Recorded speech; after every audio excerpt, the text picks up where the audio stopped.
good. She did a good job, She right? did. Do we have any public appearances? It doesn't appear so. Approval of minutes from previous meetings. Meetings. There's just one meeting, right? Yep. Motion to approve the minutes for October 17th. I'll second that. Motion to second to approve. Any further discussion? Yes. You'll notice two things. I'm not listed among those present, and yet amazingly, I seconded the motion to adjourn. Did I forget to change something? Yes. So Oh, darn I it. did not do that. So you were truly not present, right? No, she was not there, and I was not clearly there. didn't. That's actually impressive that you could have done that. Yes, I will. I will change your name to Greg's because that's who it was. Yeah. Sorry. It was. So, Yeah. I got the time and everything changed, but I will make that change. So. Sorry about that. so we will, with those changes, is there 6 any tires. further discussion? Tires Yeah, we put 6 stars on the ambulance, not 4. Hey, Chief, glad you can make it. Oh, I didn't write that. I just copied and pasted it. Oh, well then it'll need to change. Where? With those changes, is there any further discussion? All those in favor signify by saying aye. Aye. All those opposed, same sign. Abstain. And one abstention. Awesome. Motion carries.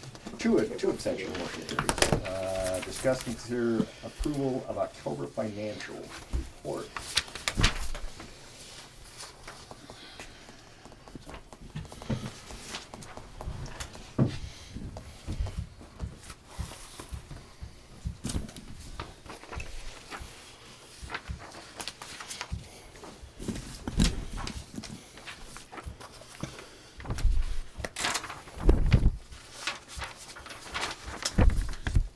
I move to approve the financial reports. Second. Motion is second to approve financial reports. Any further discussion? All those in favor signify by saying aye. Aye. Aye. All those opposed, same sign. Motion carries. Discuss and consider approval of bills for budgeted approved expenses.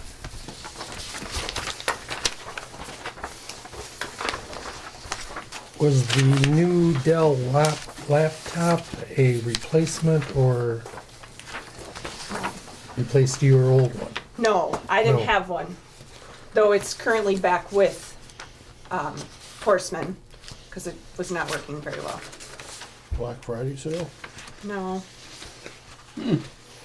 I took it to Florida and was swearing at it while I was trying to do payroll, so it was being really, really slow. Medic 80, where we got the tires. And the, In Florida, it goes slower. And the front end alignment. that front end alignment, that was just tires? Yeah, they're expensive tires. Holy Yeah, I crap, noticed that was gonna say, too. 2,000 Over something. $300 a piece. Yes. What is the Ninth Brain Suite? That is our learning management system. So we Oh. use that to house our certifications and to provide distance learning to the members.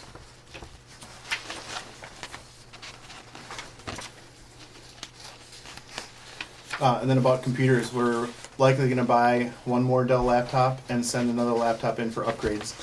We have one that's still running on Windows 7 that, as of some date in January, kind of won't work anymore.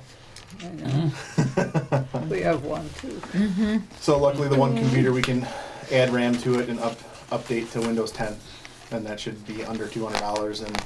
And we'll buy a third of the same Dell laptops that we bought. One for Station 1 crew area, one for Mandy, and then we'll do the third one will be for Station 2 crew area.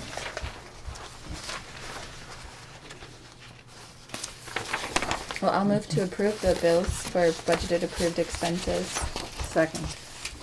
Motion is second to approve budgeted expenses. Any further discussion? What was Life Assist? Life Assist is a new medical supplies company for us. Oh, They're kind of new to the area, and other agencies in the region began to use them. So I reached out to the salesperson, and they came in and gave us some prices that were better than our current supplier. So we're, instead of doing sole source, we're doing kind of more than one okay. spot for medical supplies now. Save money. We're going to roll out a new intubation device on the 1st of January. that device alone is gonna, changing companies will save $10 per device. It's a disposable device, and through our current supplier, it's about $75, and through Life Assist it'll be $65. So each time we use it, we'll save $10. I mean, we'll have to spend some money, but we'll Yeah. still. Oh, yeah. Yeah. Spend some money, but save a little bit. Any other questions? All those in favor signify by saying aye. Aye. All those opposed, same sign. Motion carries. Discuss and consider approval of write-offs and aging accounts. Real good. I was saying the same thing. Okay. I'll make a motion to approve the write-off and agents accounts as presented. Second. Motion and second to approve write-offs and aging accounts. Any further discussion? Yes, we have already deposited more after 10 months than we had last year at the conclusion of the year. Yeah. Yeah. Mm-hmm. Yeah, I think this is gonna be the best year ever. Yeah. All those in favor signify by saying aye. Aye. All those opposed, same sign. Motion carries. Staff report. Skipped one. Huh? You skipped one. Uh-oh, did I? No. No. No? No, we changed the order here. Change the order. Yeah, we're tricking you tonight. Yeah. Mandy, it worked. Let's keep doing this, I okay? didn't change anything. Yeah. As we can tell from the meeting minutes, I didn't change anything. I'll do my best tonight. All right, so membership. Start off at the top, I guess, with calls. 3 more this year as compared to last. Still missed about 10%, or 8 calls, which seems to trend about what our normal is of missed per month, and that's kind of cyclical. Calls years to date, we're down a little bit, but we noticed that, and the contributing factors would be not responding for Cambridge and 90. far fewer calls on 90. Like, I think DOT was telling us that last year there was in the middle of 3 to 4 calls, or 3 to 4 crashes per year or per week on 90. This year they had 1 per week on average, and we weren't responding to most of those. I think we only responded to 5 or 6 total calls on the interstate throughout the whole construction. So, and that's all back open up to 3 lanes and all that stuff now. So, members.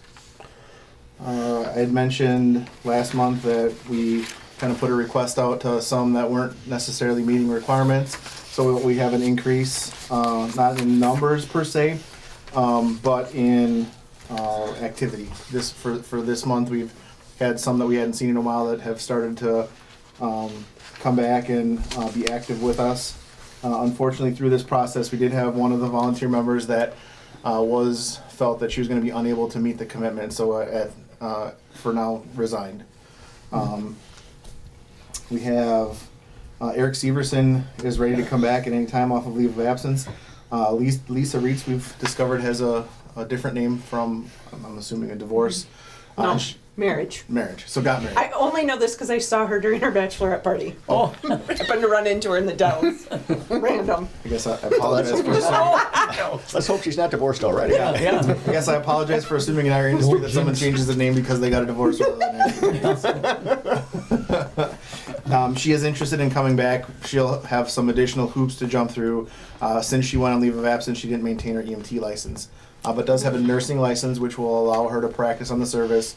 I've already spoken with her and Dr. Steer, and Dr. Steer, because she was a member in good standing, is willing to allow her to operate, to start off at the EMT level. She had potentially expressed an interest in operating it higher than that. That's something that we'll have to get her up to speed at the EMT level and then discuss further from there.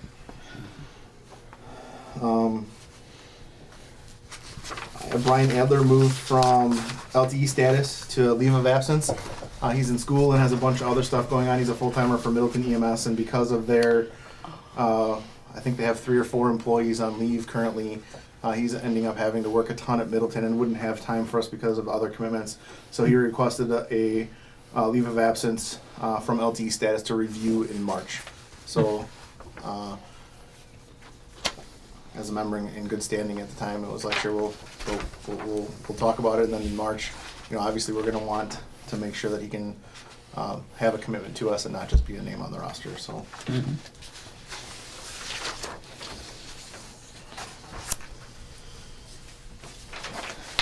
All right, my part of the report. Obviously you saw me scoot in here, so I broke a bone in my foot. I'm not supposed to bear weight, so hopefully you didn't record that. I walked to here. We'll erase that part, don't worry. Okay, good. Edit it, please, thank you. So I'll be non-weight bearing, I think, until till 2020. I'll know more after Monday. I have another follow-up appointment with the ortho. But if anything happens, either I'll be able to transition into weight bearing throughout the course of the rest of the year, or that'll happen beginning next year. It's just going to depend on what the x-rays look like. Was this at work or at home? He was trying to fill it out. Yeah, I was on vacation. And he didn't even bring any pheasants back with him. He did He it only before made he it got like any a couple pheasants. hours hunting. Yeah, I made it at first field, hour and a half in.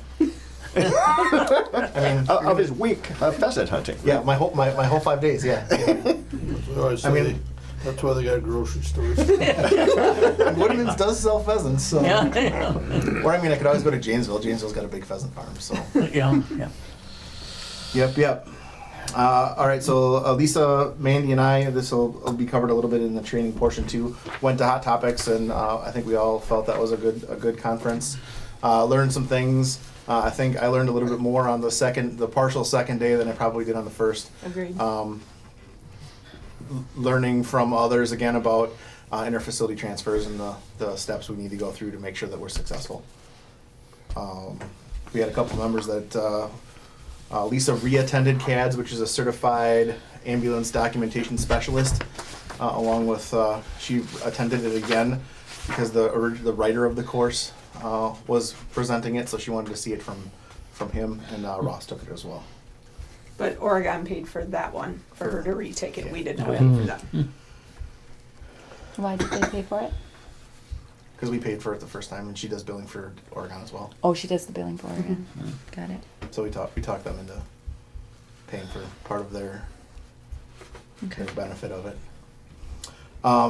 So CMS, or the Centers for Medicare and Medicaid Services, and the reason I bring this up is because Oregon got selected for this. So somebody locally we know that's going to be going through this will be able to watch that process and learn from their things. They want to collect data to determine if they're paying us effectively. I mean, they don't. Never enough. No, they don't. They already know that we're underpaid by, I think it's 60%. This 60 to 70% underpaid. But for some reason, they still want us to justify why we're getting paid what we're paid. So the complicating factor of the cost data collection is that when they get all their data together, if a certain percentage didn't submit good data, we all would pay the price of that. So there's going to be some decreases from the individual submissions, but industry-wide they're going to look at things and be like, okay, well, if on average this is what it cost you because someone didn't effectively report costs, it's going to affect all of the agencies industry-wide. So bigger agencies, especially the private. So when you go down south, you talk about Acadian Ambulance, REMSA. Locally, you have Bell, Paratech, Medicare, Ryan. the Ryan Brothers. They're all concerned about not their own data because they know their data really well.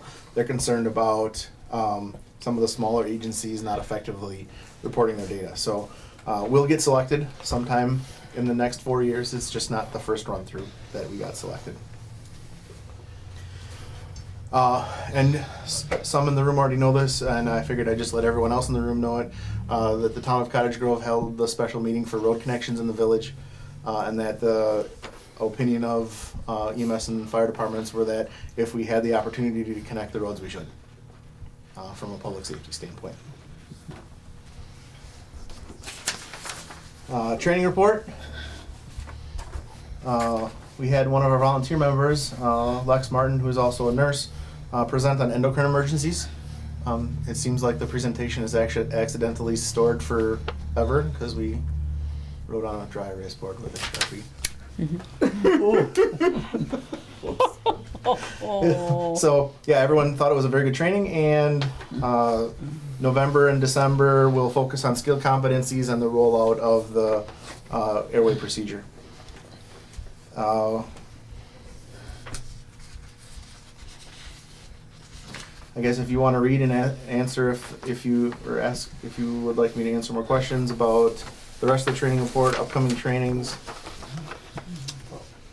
We can read. Yeah. Vehicles both went into for oil changes earlier this month. Medic 80 had a liquid spring that was, the spring itself was covered under warranty, and we had Demers come down and install it. Along with some other work. We had a near miss. Our spotlights are pushed to activate, and somewhere along the line a piece of equipment must have pressed the button on and melted the housing of the spotlight and part of the cab. It's not uncommon for something like this to happen in emergency vehicles. You hope to avoid it and hope that it doesn't result in your vehicle burning down. We discovered through a poll that we don't use the spotlights all that much, so we removed them to eliminate the possibility of the spotlight burning an ambulance down. When we purchased them, they are halogen spotlights, so they generate a ton of heat. They make really good LED spotlights now that don't generate heat and don't need a lot to charge. So if we figure that we need a spotlight back, we'll just do an LED.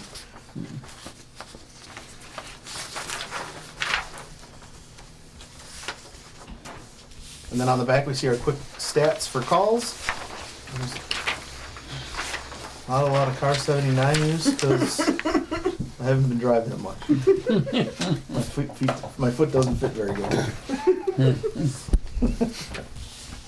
All right, correspondence. We have a poster from the Cub Scouts, but it's at the other station. And when I see correspondence, I remembered, oh yeah, I should have grabbed that big poster that we I was had. gonna ask you if you had any. Yeah, we got invited to a Cub Scout event at the church on Oak Park in the town of Deerfield. And they gave us, not only did they come out to, or invite us to show appreciation, but they also had a flag burning ceremony with it. So the crew got to be present when they went through the ceremonial retiring of flags. Everyone there said it was pretty cool. Awesome. Update on Deer Grove EMS budget, 2020 budget. Our budget's passed. You guys passed it, because that was the only one outstanding as of Yeah, last month, everybody was passed, yours. yeah. It passed. Okay. So, Good. update on inter-facility transports with Stoughton Hospital. Lines 10 and 11 kind of run together because the update would be the set of protocol that we were working on has been completed and submitted to the state of Wisconsin. Our intent is that it would go through its approval process, and when it was submitted, we were told that it would be ready to go for January 1. We weren't going to have enough time to adopt and begin using those on January 1, so we committed that February 1 we would begin to use the new protocol that would give us an extra month to train everybody on. They're not hugely different, but they're different enough everyone should get some time to become accustomed to them. So the protocol is at the state of Wisconsin, ready for us to just tell the state we're going to use them. The other part of paramedic intercepts is I've completed a paramedic operational plan, and I have a different one because this one, as I read and reread it, I didn't like it. It was kind of hard to understand, and yeah, I think I left it on the printer. I'm not seeing anything on the printer. I printed it just after you left. Oh, But I guess what I would say here is it keeps the spirit of this, where we want to be able to do interfacility transfers, not with our primary ambulance. It would be with an additional staff called in that it would be that we would need to take the call. We wouldn't commit to it until we got the staff. It wouldn't use primary ambulance resources, and that it would only be hospital to hospital transfers. So You would not do hospital to nursing home? No, those are even less likely to pay, Oh. because of the physician certification statements, and many of those are also not ALS. We're hoping to capture the ALS transfers, and I would say that would be a simple change in the ops plan to tell them that we're going to be willing to do those. If, say, we get to a point where we have enough staff and we're able to do those, but I mean, it doesn't seem like a good value for us to go to Stoughton and return someone, probably not to somebody in our own response area. Okay. One thing I didn't see in this, Eric, was that if we had the 2 ambulances staffed, that we'd be able to, okay to take the interfacility. Yeah, and that was part of what I rewrote to be able to say that if we had them staffed, we could use Could them. use one. Okay, good, because I added that in B here on this here one, on this copy. So good. That's Yeah, like I said, I rewrote it and I Yep. captured everything that you're asking about. Yep. I have it on the computer here. What are the financial ramifications? I mean, is this gonna be a profit center for us, correct? That's what we're hoping. Yes. Yep. Do we have hard numbers on that? The hard numbers are difficult to come by because it's, I mean, if you're dealing with Medicare and Medicaid, you know that you're not going to make quite as much. You're hoping that the majority of the patients you transfers are private insurance. We're more likely to get better reimbursement for transfers because there is a determined medical need from a physician sending. So the chances of us earning money from it are better than what we might see in pre-hospital. I think the way that we hope to go about it would be to start off slow and not have defined staff for it. That way we can help ourselves get some data of not only what we're actually getting reimbursement for the calls we run, but how many calls we're getting.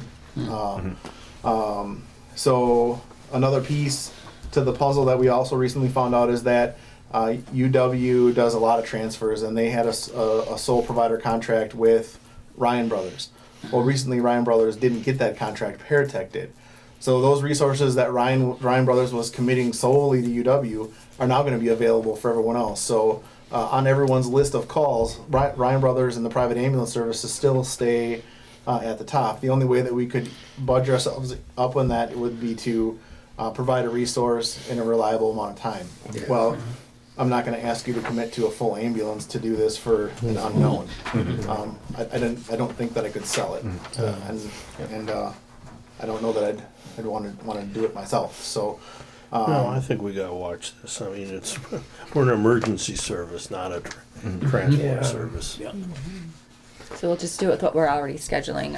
So with these, like last month, we wouldn't have increased our number of staff or hours from the second ambulance, right? We would have just done this many transfers this week Yep, when there were with 2 ambulances with what we had. staffed. Yeah. I think this does provide us an opportunity.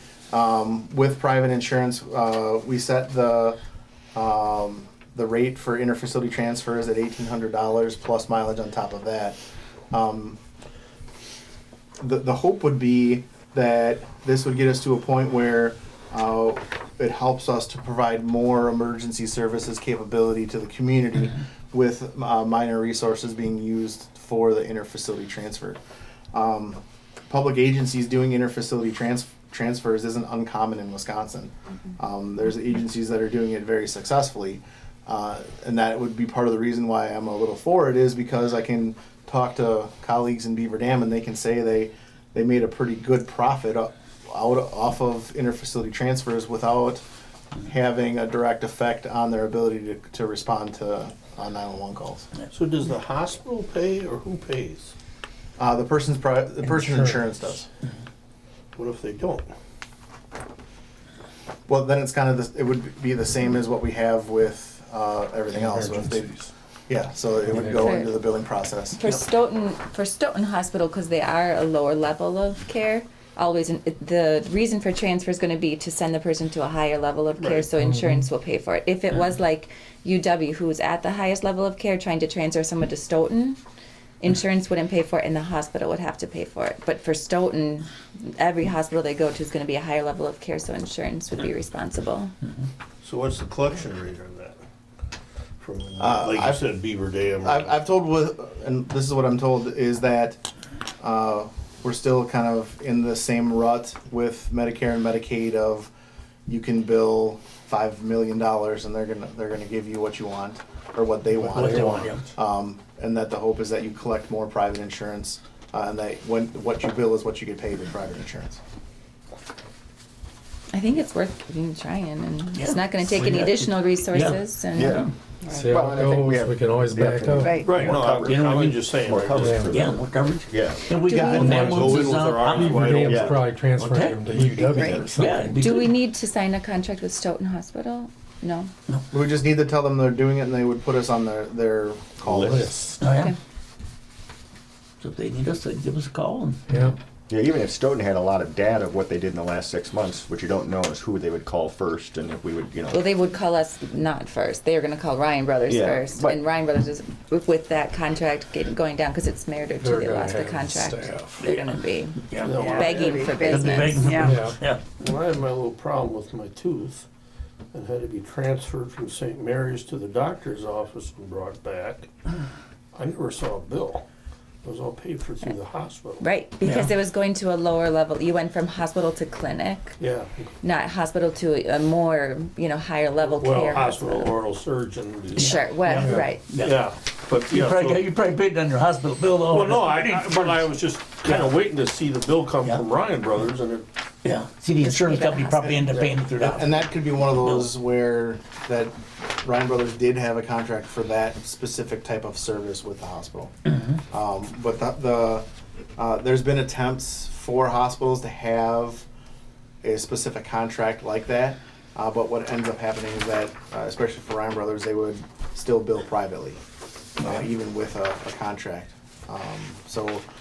Our goal would be to not be bound by the contract, because if we sign a contract, then they're also gonna say we're gonna provide specific resources at a specific time, so that we would kind of be free and easy. If they get into a part where Paratech and Ryan Brothers are frequently busy again, and they're giving 2 and 3 hour ETAs, and we can provide something less than that, even though there is a list that might say call Ryan Brothers and Paratech first, the staff is going to navigate to the person that reliably gives them the resource that they Oh, want. yeah, yeah. Especially on the urgency of the call, the urgency of the transport, whatever it's. If you want, I can read it out loud. I can pass around the one that I wrote, or I can email it to you. And my vision was going to be, if I didn't get this re-edited, to say that this is just a submission to the state of Wisconsin. It gives us 60 days for them to approve it, and we can revise it at any time. I'm going to be email it, I think. Yeah, yeah. You know, But can we approve it for him tonight? It's a discuss and consider item. What do you think? we don't I have think we to. could, because we can, because we can update it any I'd time. rather see it. Can't we just wait till next month and see it? Well, it takes him 60 while. to 90 days to Yeah. approve it. Can you just highlight where the differences are? I mean, I in can this? just read the whole thing. I mean, I've How had a long little is bit of it? caffeine. It's just Oh. one page. It's just slightly reworded. Okay. Yeah, so A Yeah. stays the same because this is a form from the state of Wisconsin. Bullet point, Deer Grove EMS District is responsible to meet the medical needs of our entire response district and wants to assure the residents of our area get the highest possible care. Interfacility capabilities will help to overall provide more services to those we protect. Next bullet point, DG EMS will only accept hospital-to-hospital transfers meeting medical necessity for high level of care at the receiving facility. Generally, these will be ER to direct admit, but could include any department of either the sending or receiving hospital. Next bullet point, interfacility transports will be handled by a combination of full-time, LTE, or volunteer staff. ALS and BLS transfers will be staffed with the appropriate EMS provider combination. Using the current staffing model, the staff handling the transfer may be off-duty at the time of request. The requesting hospital will contact DGEMS directly via phone to request services. Information will be gathered from the transferring facility, and the level of care will be determined by the patient's patient care needs during transport. A request will be sent to the DGEMS staff, a reserve ambulance for the transfer. Once enough staff have committed, DGEMS will advise the facility of call acceptance. Bullet point or letter B, all that verbiage stays the same from the state of Wisconsin. Our bullet point is interfacility transports will not interrupt the ability of DGEMS to respond to 911 emergency calls for service.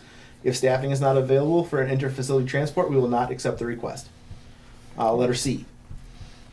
First bullet point, the level of care needed by the patient and or requested by the sending facility will determine the crew configuration necessary to transfer the patient. Next bullet point, if a transport request is from a hospital to another hospital or specialty care center, the department may use full-time LTE or volunteer EMT basics, AEMTs, or paramedics. If the request is for a BLS transport, the crew, at a minimum, will be comprised of at least two EMT basics. Next bullet point. If the request is for an ALS transport, the crew, at a minimum, will be comprised of at least one EMT basic or AEMT and one paramedic. Additional staffing may accompany the transport for more critical patients, required. Next bullet point, the department may consider alternate ambulance staffing to include RNs in place of paramedics. For transports, the RN scope of practice will be limited to those skills and medications within the paramedic scope of practice, unless specifically requested and approved in writing by Wisconsin DHS Office of EMS. Letter D.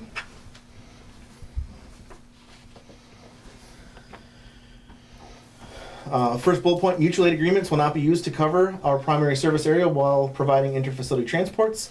Next bullet point, DGEMS retains the right to utilize mutual aid ambulance for unforeseen mechanical or accidental incidents that could occur during a response or transport during a 911 incident.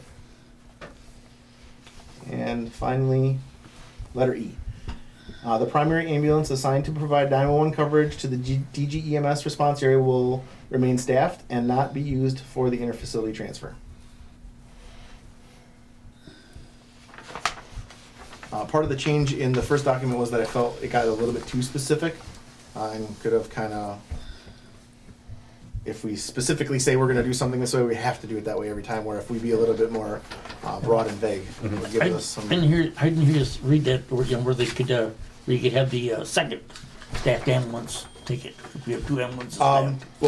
The way that the base ops plan reads is that we have a primary ambulance and then reserve ambulances. Right. So if we have a second ambulance staffed, it's considered a reserve ambulance. Okay. And so it's written that one would only be sent if the reserve ambulance is available? Or So- how's In it work? our base operations plan, we have 3 ambulances. The primary ambulance on duty for the day is the primary ambulance, no matter which it is. If we staff another ambulance, that's then considered a reserve ambulance, so it wouldn't be considered a primary. So we only need to keep one ambulance available for primary calls. So that's where we're allowed to kind of have the freedoms of, if we already have an ambulance on duty, we can for sure take the transfer because we keep the primary ambulance in service. Okay. I move to approve submitting the transportation operations plan to the state of Wisconsin, interfacility transportation operations plan. Second. Motion and a second to approve. And this wouldn't take effect until February 1. So the motion is just to submit it. Yeah. Yeah. We have a motion and a second to approve the transport operations plan submission to take effect in February 1st. Is there any further discussion? Question on your worksheet, are there any changes to that you're making? That will be a work in progress. I don't believe I'm going to submit that to the state of Wisconsin. So then it's not bound by the submission I made. That if we find something that we want on there to make the worksheet go better, we can just simply change it without having to resubmit it. And this is kind of more for internal use, so whoever's taking the call gets all the right information and doesn't forget stuff. Or would you have anybody from that hospital sign it? We're going to need, we're going to have a learning curve with staff as well. We're going to need to get a physician certification statement from the hospital saying that the patient does need transfer. The reason they need transfer is for services that aren't available at our facility, and that they would not be safe to transport by any other means. So those are all things that the sending physician would sign, and we would have and maintain that documentation. I have to give to you, okay. We don't have the capability to do the high flow nasal cannula, do we? On the ambulance Yeah. for transfers? We do? Like what kind of high flow nasal cannula? But the BiPAP high flow nasal cannula? Nope, not BiPAP. Okay. BiPAP is a critical care skill. Yep. And unfortunately, we're not jumping to that level Okay, yet. I was just We have checking. some critical care paramedics, but that will require another operational plan and a defined schedule, and probably more critical care paramedics. So we have, Ross and Lisa are for sure 2 full-timers that are critical care paramedics, and we have a couple in the part-timer group, but we don't have anywhere near enough to be able to commit to that. Yeah, I'm not suggesting it. I just was curious. I didn't see it on the list. It would help us if we did go that route. We might say that we'd buy a vent, because then we could do BiPAP for our regular patients as well. So Yeah, I think you'd get a lot more transfer requests for it because very few ambulance services do it. But no need to discuss further. All right, a motion. to go along with that, that would be the natural progression. Right. Is that if we see success with this, We're off the motion. Yeah. sorry. But yes, I see. Finish? Yeah, so that if we see success with this, we can say, okay, we're gonna provide the education to everybody, and that as another ancillary service, that we're able to effectively provide our core service, which is to the community, and then we can provide this extra stuff and be successful with it. But to jump straight into there again, I didn't think I could sell it, and I didn't think it was a good idea. So Yeah. Okay. There's a motion and a second. Is there any further discussion? All those in favor signify by saying aye. Aye. All those opposed, same sign. Motion carries.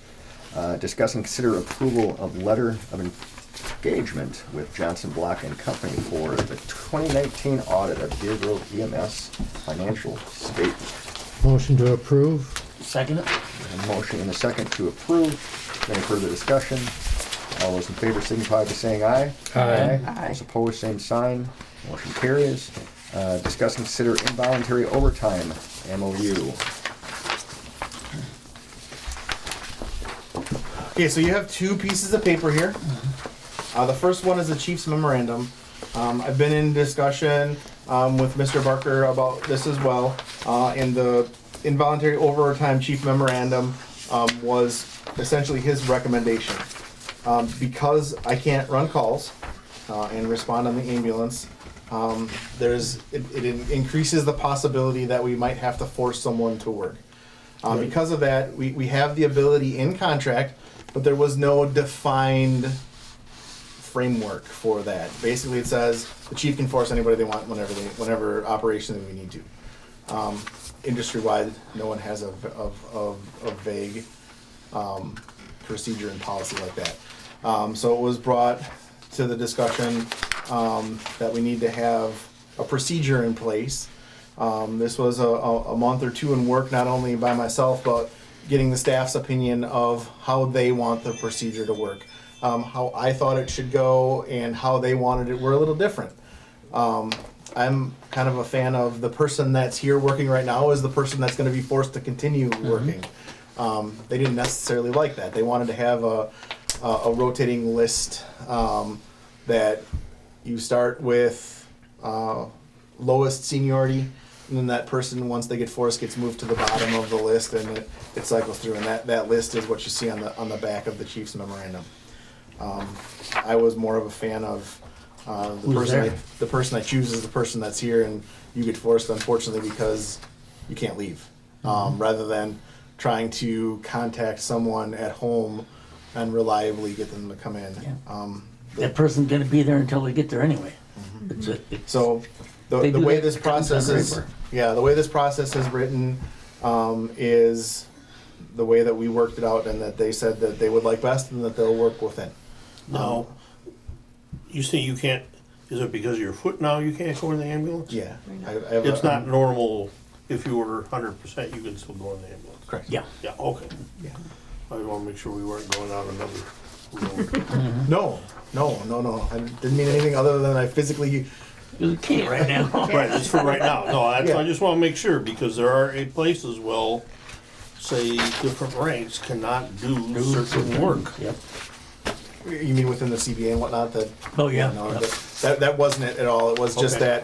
that we saw that there was some time slots that weren't getting filled in the future. We had some in the past that either Lisa or myself filled to avoid forcing somebody, and that the possibility going forward always exists that we must provide services 24/7, Yeah. and if no one volunteers. No, I understand that. I just want to make sure this wasn't, you know, I mean, I was It's, really hoping you're gonna pay me a lot and I would never have to come in, is that? No, it's called sick leave. yeah. You don't have much. I don't have enough of that yet. You have lots of sick leave. What are you talking about? I guess you go down through the list and until you get to the person that's working and you say, hey, you're stuck. And then they're still stuck there, And they're right? stuck. They don't have an excuse. Yeah. Yeah, you still got- Because So I when don't you see got a anybody coming call. in. When you compare, this is active and live today, the first one, the Chiefs memorandum. So this was issued out shortly after I broke my foot, a week or two. But so this is active, and if we had a force, we would use this chief memorandum today. Why we're here talking about this is Dan didn't feel that a MOU was necessary and felt that it might create an unnecessary past practice. I personally feel like every contract that I've seen has this in it. And Yeah. It goes in the contract and it stays in the contract. The part that I couldn't do, and the only thing that's different with the MOU and the Chiefs memorandum, is the very last line. And the very last line is the involuntary overtime hours shall be compensated at or at time and a half. So that would affect a very limited number of people. Generally, if we force somebody and they are scheduled for 48 hours in the week, they're already going to be earning overtime. There is a time. It's 1 out of 5 that they have one shift in the week. One out of. So they do 4 weeks of 48 and then 1 week of. Okay, so every 4th week they have a 24-hour week. So if they happen to get forced in that, instead of being paid regular time for that 4th shift, they would get paid time and a half. I as having been forced, it stinks. Even the prospect of knowing that you might get forced is stressful, not only on yourself and your family, but to have this be ready to just move into the contract from an MOU when it comes time again, and the time and a half part, us saying that we understand that it's impactful on your family, and even though you're not likely to see benefit of this, that's why I'm bringing it forth today. Can you still go to, once you go through all the full-time people, can you go to LTEs or? We would go through LTEs first. So we would hope that, You're going to fill this before you have to ever get to this, Yeah. basically. so when we get to force, that means we've already asked the LTEs probably more times than they wanted us to ask them. Do you ask the LTEs first or the full-time first? Yes, LTEs. LTEs get asked first. The union's okay with that? It's what we've always Time and a Yeah. half. what we've Most times it's, it's what we've always done. So that was the Let's definite not past complain, practice. let's not bring it Yep. up. No, see, I'm just making sure we don't get ourselves in problem over the union members like their time off, so Yeah. if they can have full LTEs to cover for them, this as a side commentary, Middleton's staff members have right of first refusal, which means the full timers get to take a whack at the overtime first.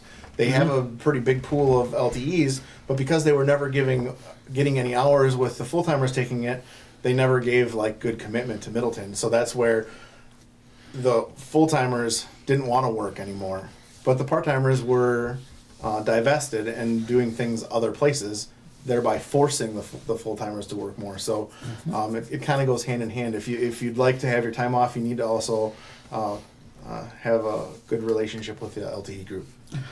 Yeah, no, it's probably, that's an issue of larger agencies. I just wanted to, when there's a larger. I mean, our full-timers get their share of the overtime in those extra shifts. Yeah. The ones Yeah. that want it definitely get it. It's not like they just don't get anything then. yeah. Yeah, there's still some that trickle down because we're not going to have 50 LTEs on a roster for to cover 1 or 2 slots a week. It doesn't make any sense. So there's still going to be some that'll trickle down to the full-time group. Yeah. But we would, before we get to the force, we would have gone through the LTE, the full-timer, and we would even be creative to see if we could try to fill that slot with maybe even somebody from the volunteer group. So that we've come to a spot where we have no other option, but we need to fill it. So this is what we've come to. The last resort, basically. I move to approve the involuntary overtime MOU. Second. No. Motion and a second to approve the involuntary overtime MOU. Any further discussion? All those in favor signify by saying aye. Aye. All those opposed, same sign. Motion carries. Discuss and consider response times policy.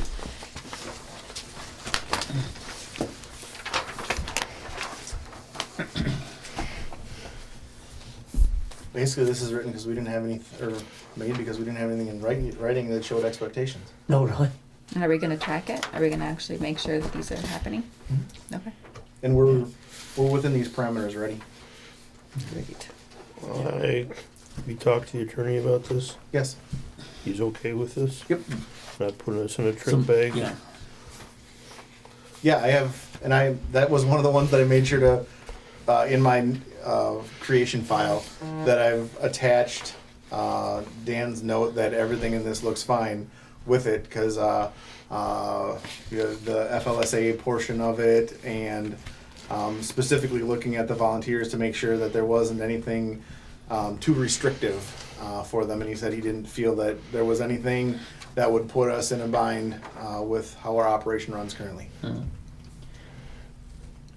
Yeah, I'm looking more down the road of you not getting to a scene within these times, and then something bad happens to a patient and they want to take legal action because you didn't follow your policy, where could have been a car accident on the interstate and got you blocked, or train tracks, or struck train, you know. Bad roads. So I mean, Well, we're not addressing how long it takes you to get to the scene. We're addressing how long it takes you to get from wherever Out of the you're at house. into the vehicle and move it. moving, yeah. There isn't anything in here that, well, it's aren't seen 20 minutes or less. right, that is the time On you scene. spend Get on there. the scene. So that would be from arrival to transport. So time getting to scene is not in here. Yeah. Correct. That's not anything we can directly control. Right. So basically, to review, the times that we can control are the shoot time. Time you get out of the Time, station. yeah, right. The time that you're assigned the call to the time that you've told the dispatcher that you're moving towards. Yep. That's something we can control.